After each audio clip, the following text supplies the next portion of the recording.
Нека заедно да я оправим косата, но ще й бъде малко неудобно. А би ли се върнала при бившия ти тази вечер?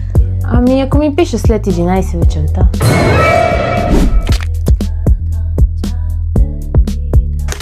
Кога за последно ставах на бившия ти?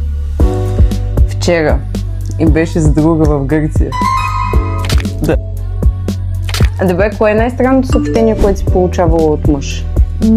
Изпрати ми снимка на книга и попита дали иска да четем заедно в неделя, а беше второто ни съобщение.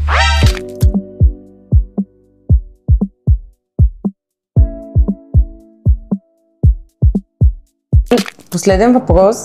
Има ли нещо, което криеш от мен и не искаш да ми кажеш? Може би, ама ми правиш косата топ, така че да си мълча. Ако искате и вие такава дълга, хубава, гъста и блестяща коса, разгледайте сайта на Оренда!